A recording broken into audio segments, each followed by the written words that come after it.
the people you love the most are the ones that cause the most confusion in your life. It's time to break free. Stay tuned as I talk to you about toxic relationships and how to end them. Are you ready? Well, if you're not, I am. I'm ready to go. Let's go. So let's talk about what is toxic, Let's talk about that, because we often want to break free. We want to be free, but we actually don't want to pay the cost of being free. And paying the cost of being free, there's a charge that you do what you need to do to be free. So you got to take the steps. Okay, so what we're going to start to, well, I want to welcome you guys because I know that it takes a lot to want to be free.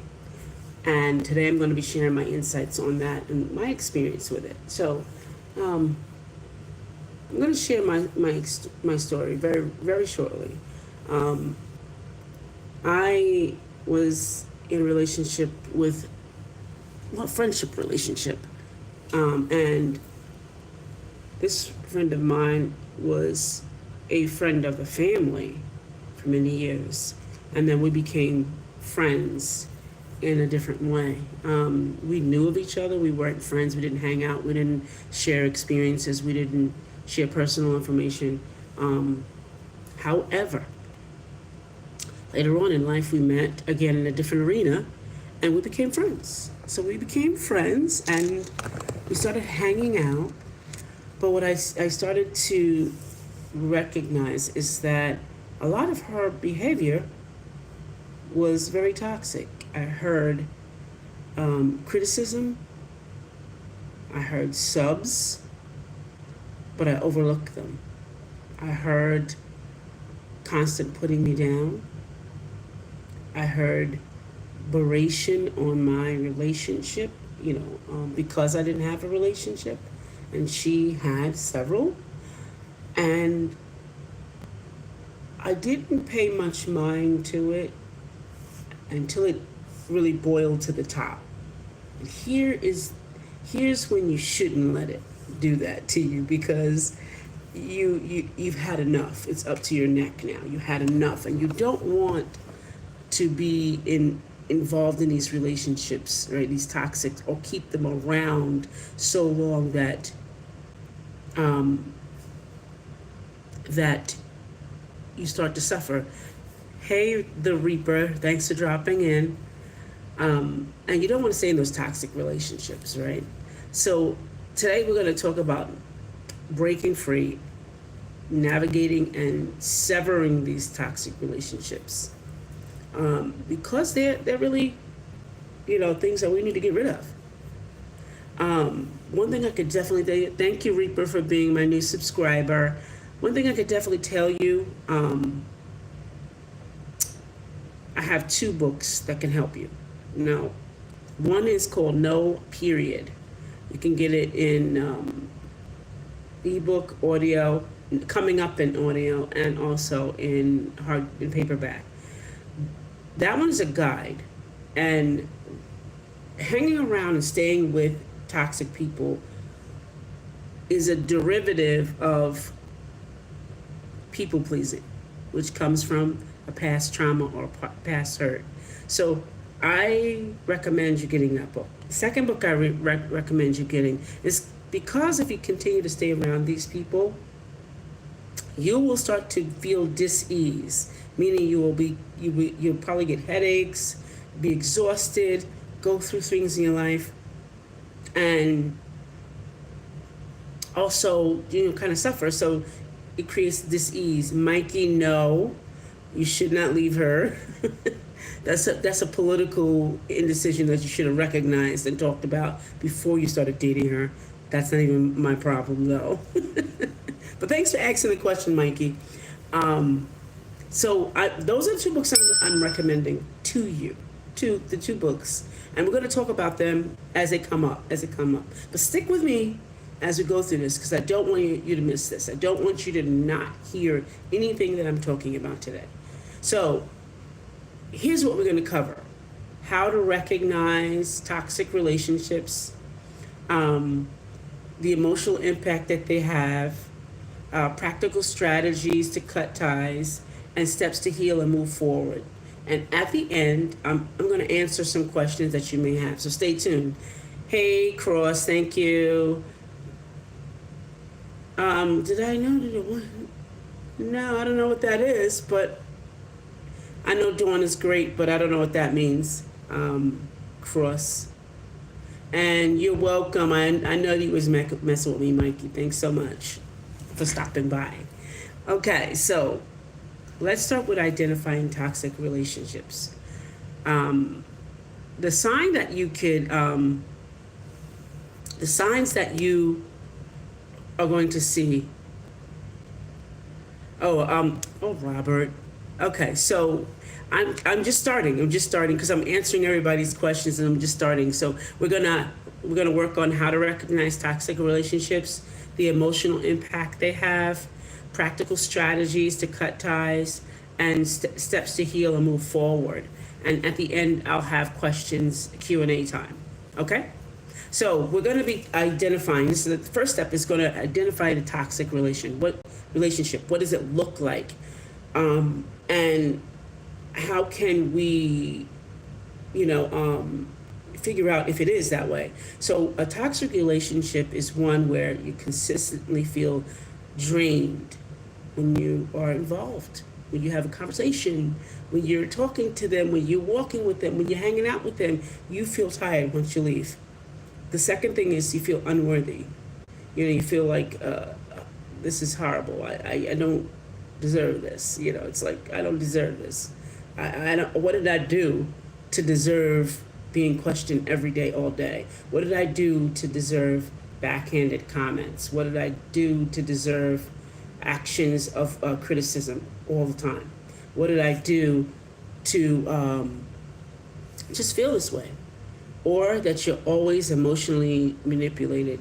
You're put in a position to do things that do not enhance you or help you, but always helps the other person. And it's always a one-way street. It's never two ways.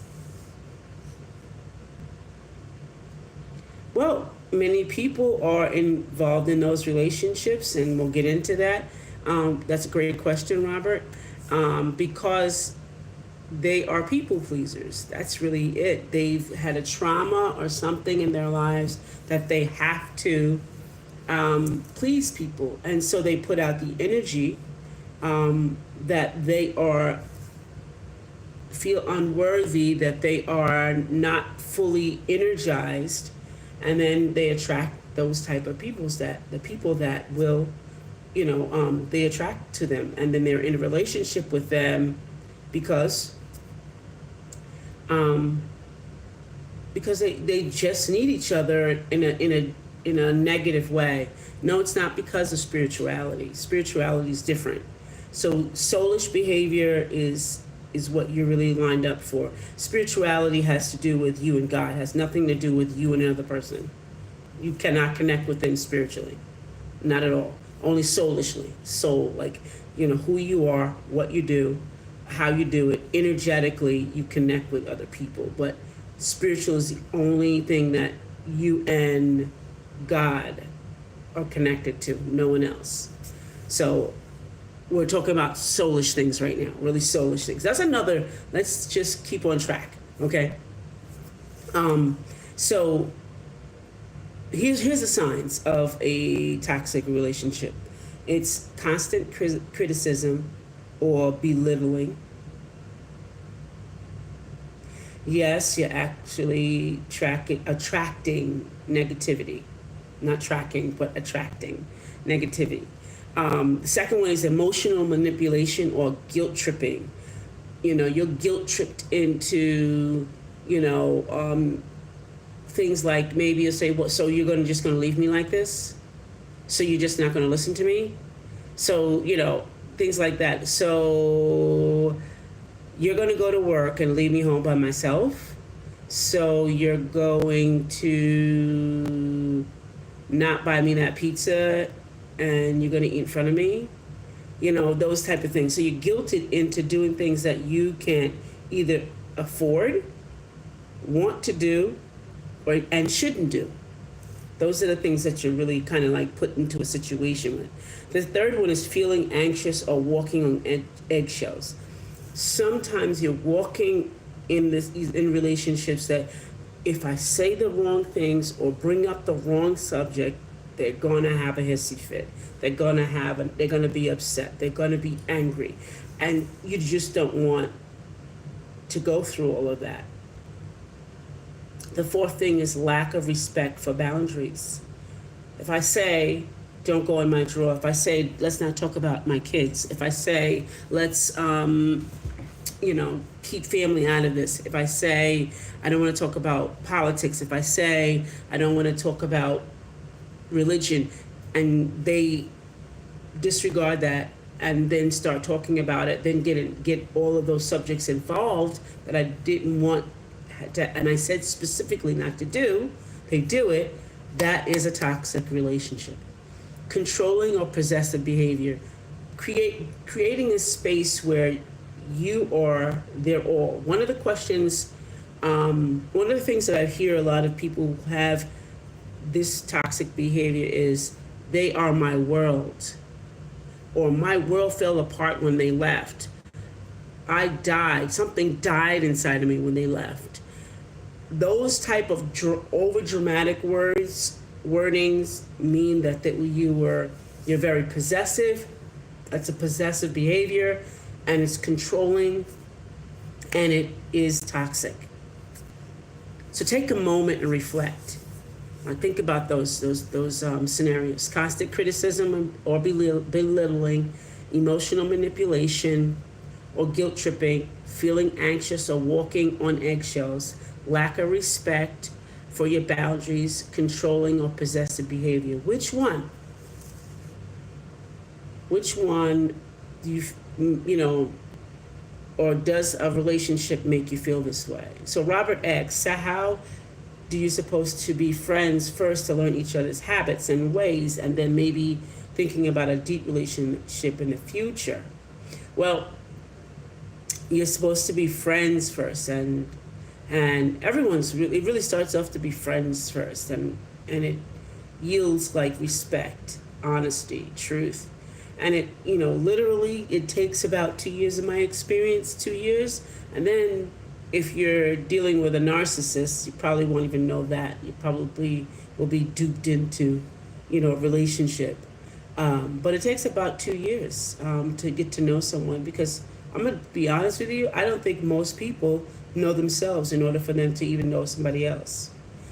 If you were to be asked the question, what do I want out of life? And who am I? If you can't answer those two questions for yourself, it's not no time to be getting in a relationship with anybody. And if we're talking about long term, it's in no time to be doing that. You have to know those things before. I'm not talking about something at the age 18, 25, up to 25, because you're learning how to get into a relationship. You're learning a relationship about yourself. That's the time that you're learning about yourself. And yes, you're going to fall in puppy love and fall out of puppy love. But if you're talking about a long-term relationship, you're going to have to know those two questions. What do I want out of life, and who am I? Before you can even ask somebody else to give themselves to you. Now, moving on. So after you've taken that moment, and thank you, Robert, for that question, I know that my 2 books will probably help you out. No period. It comes in ebook form, and it also comes in paperback, and soon to be, within the next month, will be on audiobook, where you can actually hear it instead of reading it. So it's going to be great. I'm so excited to have that. It's a guide. It actually asks you questions, gives you time to answer it. It is really, really good. I love this book. I love this book. I don't promote it all the time because I always use it in a lot of my classes, but I love this book. The second one is The Keys to the Kingdom. Like I told you in the beginning, you will need this book because staying around these toxic relationships, whether you get out or not, it leads you to different places in your life. And those things that you experience, they stay in your body. So you have to learn things about your body, how to release those things out of your body to live a happier life. So let's move on. So what's the emotional impact and challenges when it comes to these toxic relationships, whether it be friends, romantic relationships, or family, and workplace, because those are colleagues, those are different ones. So it's friends, romantic relationships, family, and workplace colleagues. So this is the toll that it takes. I'm reading my notes, so guys, just bear with me. Being in a toxic relationship can take serious toll on your mental health. It can lead to anxiety, depression, low self-esteem, or even physical health problems. But why is it hard to leave? And people ask me this all the time, and I hope, this can give you some answers. Sometimes it's fear of being alone. Sometimes it's guilt. Sometimes it's hoping that the person will change, and you have this vision of who they are, this fantasy vision of who they are without the bad stuff. Well, they're not that person now, so you shouldn't be dealing with them now, because the longer you deal with them, how long do you know that they're going to get better? How do you know how long it's going to take for them to get better or get to that stage? You don't know, because you're not God. And that's because you're a people pleaser. You believe that if they're around you long enough, that they will get the good vibes that you have and change. But it does not work that way. Other times it's because we've been conditioned to put others' needs before our own. And that's where people pleasing comes in when you're in a toxic relationship. You got in it because you're a people pleaser. You saw the signs, you saw the red flags, you collected the red flags with hopes that they would change just to please them, right? And just to not be alone. In the Keys to the Kingdom, one of my books, Unleash Your Potential to Be Happy and Healthy, I share that breaking free starts with recognition that you're worth more, and giving yourself permission to choose peace. You deserve a relationship that uplifts and supports you. That's friendships, romantically, in your family, and as colleagues. You deserve it all across the board, okay? Now, what are the strategies of cutting ties? There's two types of ties. One is a sexual tie, which we're not talking about today. We will get to that one another day. And the other is just a toxic relationship tie that we're going to cut. Let's talk about how we can cut those ties with these toxic people. It isn't easy, but it's essential for your well-being. Here are three, I got two fingers up, three key strategies to help you do it, because these are the ones that I've used and I know that these things work, and they're proven in my life, okay? Let me just say, across the board, they are number one in my life. And I think if you hear them, I know that you probably say, hey, they worked in other people's lives. Number one is set clear boundaries. It doesn't mean set clear boundaries and do by example. It means use your voice to set those boundaries. Those are non-negotiables. I'm not talking about, don't smack your food. That's not a non-negotiable. That's negotiable. You don't have to eat with them, But a non-negotiable is what you will not tolerate, that the criticism. Back several years when my mother and I were trying to fix our relationship, she had she was very jealous of me after she'd given me the place of being the family mom, because she was in a toxic relationship with my stepdad. And she would get upset with me because most of my nephews would be with me a lot of the times, because I had 3 children of my own, and then my sisters would be with me. So she would say, oh, you know, in front of everybody, it'd be a big occasion, like Thanksgiving, Christmas. And she said, oh, you know, and she would say my name, Edna, you know, she can't cook. And it would always, you know, she'd make people laugh, you know, this and that. And she'd make joke of it. But I didn't think it was funny, because I didn't ask to be the pseudo mom of the family. Your bad choices put me there, and now you're penalizing me because now you're mad. And so it happened a couple of times, and it would make me leave. And finally, one Christmas, we were having, I think, it was a really special day, because I think someone, my cousin came out, and we hadn't seen him in years after my aunt had passed away, and he came, and then she said the same thing. And I said to her, I know, that makes me uncomfortable, that you're saying that, and you always put me down. But let me just say this, if I can't cook, you were the reason why. Because you were my mom, I wasn't your mom. So that reflects bad on you, not on me. And then I said, well, because I don't cook ethnic like you would, or they call soul food, I don't like soul food. I don't like all the grease, I don't like all the nonsense. I like my food clean and pretty.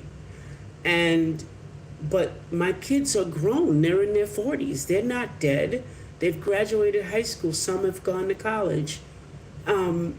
So what part of me not cooking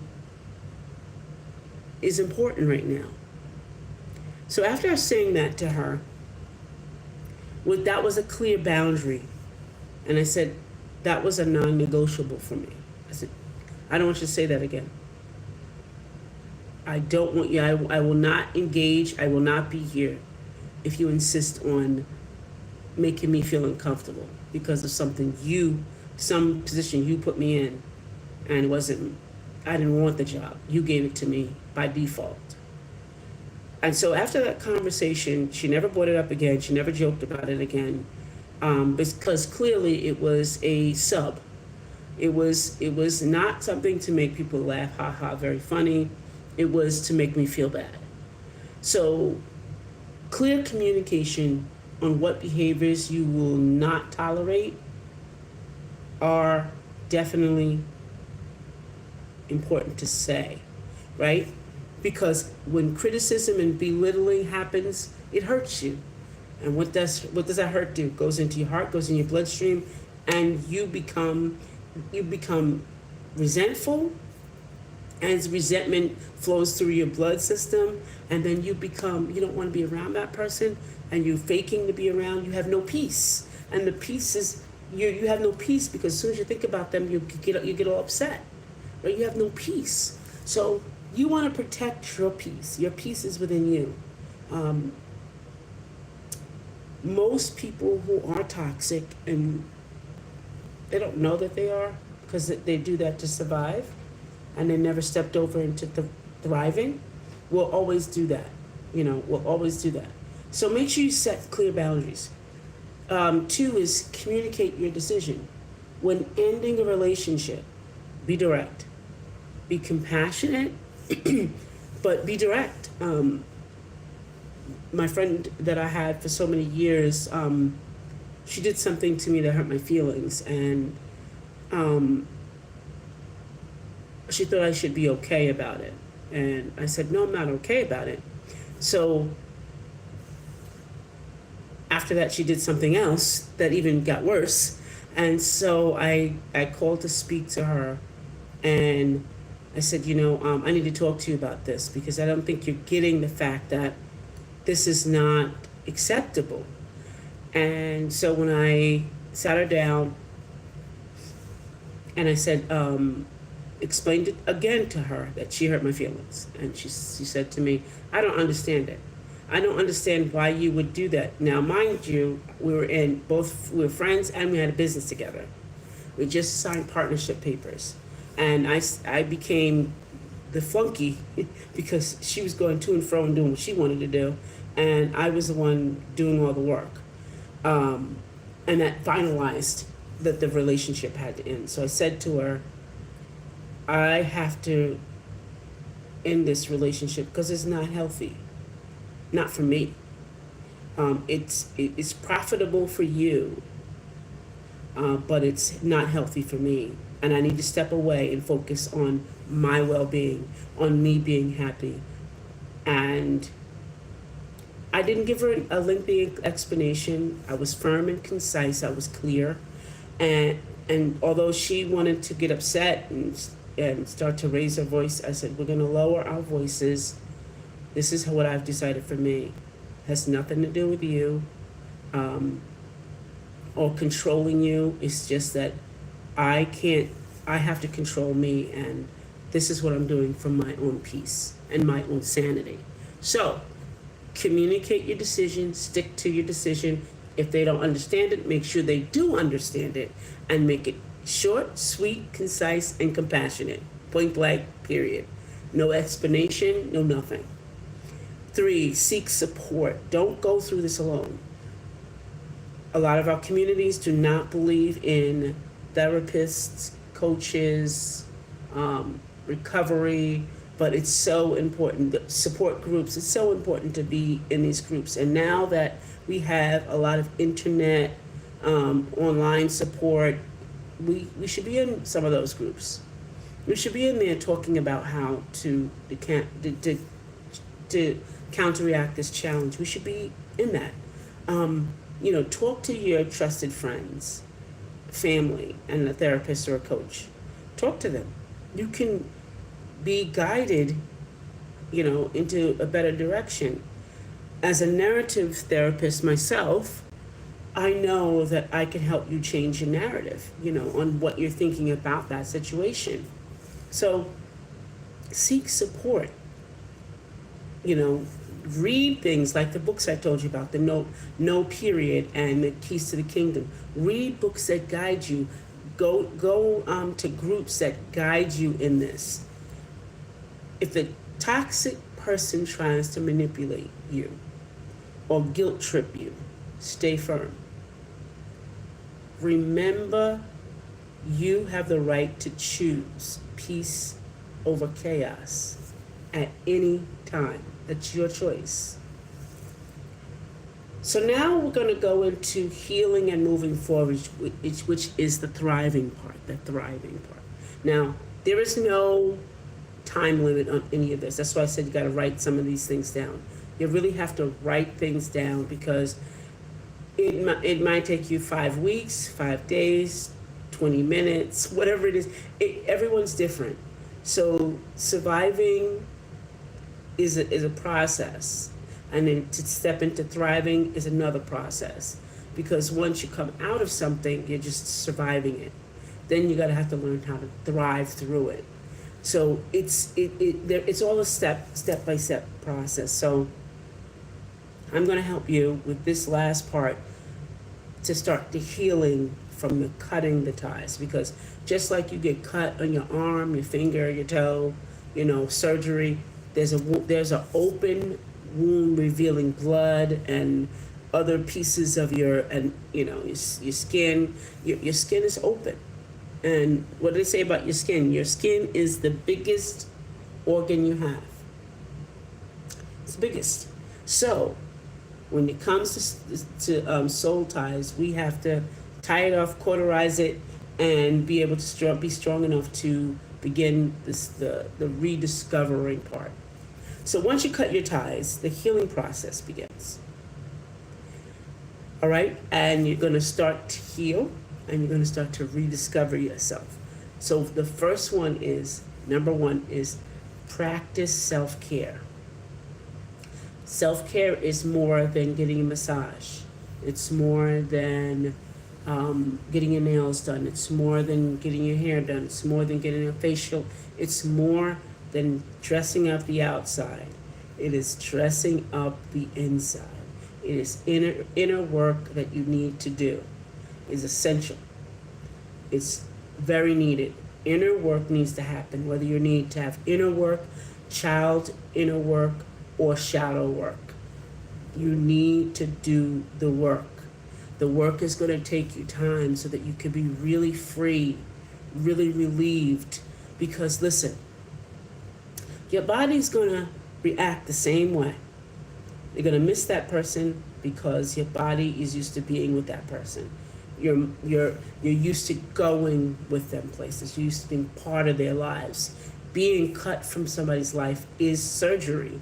And removing it, your body never forgets, your mind doesn't forget, your heart doesn't forget. So it takes time. So you need inner care. You need inner child care. You need shadow work to work through these. That's why I keep emphasizing the keys to the kingdom and no period. Because of the people-pleasing trauma from the past, we've acquired this energy that is on us, that we please everybody. So we want to be able to rewrite that narrative because you have the power. You have the power to do that. Don't let the past define you. You have the power to rewrite it. Instead of seeing yourself as a victim, you see yourself as a survivor who is now free to create the life they want with peace and joy. You now have to give yourself permission. And you have to really say it sometimes. I give myself permission to have peace, to be free. I give myself that permission to not having to worry about that person. I give myself permission to worry about me only. I give myself permission. You literally have to say it. You really do. You have to really say it. So, and the second thing is rewrite your story, right? Oh, what I didn't say about self-care it's nourishing your mind, your body, and your soul. Now, these three things allow you to have more of a spiritual contact here, up and down, with God, or with your higher power, or whomever you say that is, that higher, or your higher self. It will open this up. But when these three are aligned, meaning when they are surviving, when they are thriving, when they are healing, when they are recovering, when you're rediscovering, these three start to line up. You start to understand more about yourself.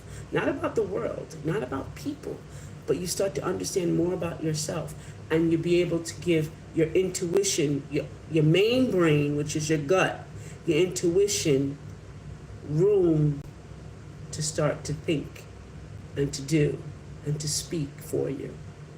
That's how it works. But that's another class altogether. So we're going to get to number 2, rewrite your story. Don't let the past define you, not define you.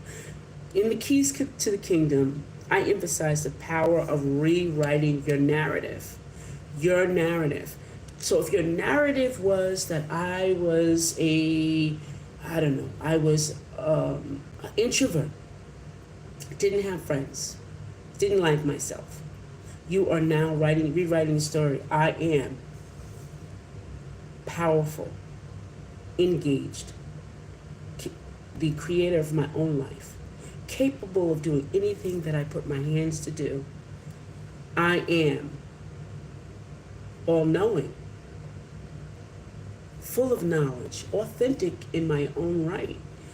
Things like that will come out of you to answer those 2 questions, like who am I and what do I really want? When you start to line those things up.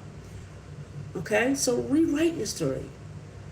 Give yourself that power to recreate that narrative. Instead of you seeing yourself as that victim, like I said, guess you're going to be. You are going to be the victor. You're going to be the survivor. You're going to be the thriver. You're going to create. Start to create. Create. What do you love to do? Get back to that. If you don't remember, remember when you was a 5-year-old. That 5-year-old never lied. That 5-year-old keeps things funky, keeps it real, on top of the money, okay? That 5-year-old, boom, boom, tells the truth, is honest, sees things for what they are, is plain, right? Plays in the mud, falls off a bike, gets back on, right? You know, very resilient, very excitable, very happy, knows who they are. All they know is their name. They know who they are. They have that self-worth course that's so hard, nobody can trick them. They say no to you real quick. All right? Go back to that 5-year-old. Think about it. 5-year-old don't put up with no junk. Okay? Focus on yourself before opening up to any new relationship. That means at work, colleagues. That means in your family. That means romantically. That means friendships. Focus on yourself. Know those 2 answers to those questions before you get involved, before you start to be getting into all of that stuff. Know it for yourself. Now, I hope I said something today that really gets you excited. It turns that igniter on inside of you, that you're motivated to have this peace for yourself and this happiness for yourself and get rid of those toxic relationships. This is the part of the Q&A. If you have any questions, I'll hang around for a few minutes. And so let's have a few questions. If you have any questions about identifying toxic relationships, cutting ties, or healing afterward, drop them in the comments or let me know. And I'll answer 2 or 3 questions briefly, because I think I did in the beginning for Robert, but I'll answer them briefly. If you have questions, I'll give you a few minutes.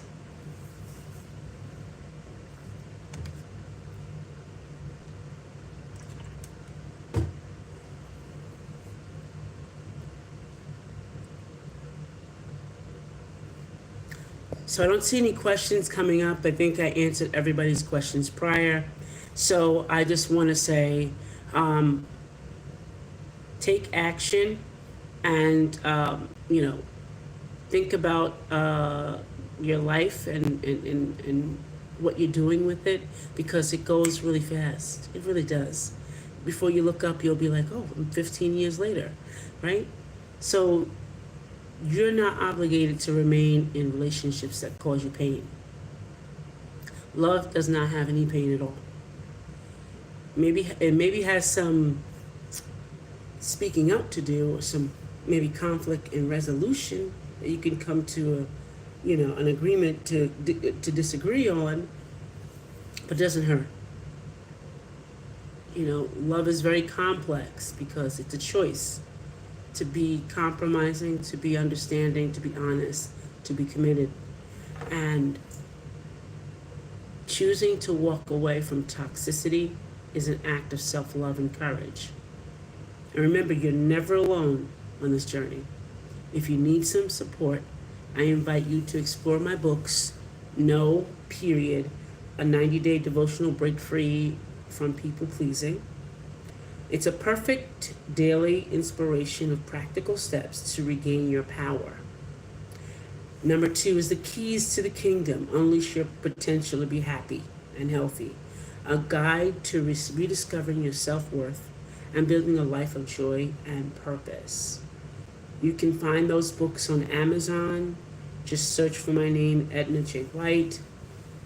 If today's session resonated with you, please share it with someone who might need to hear it. Don't forget to follow me for empowering content, like and subscribe. Until next time, remember, your peace is priceless.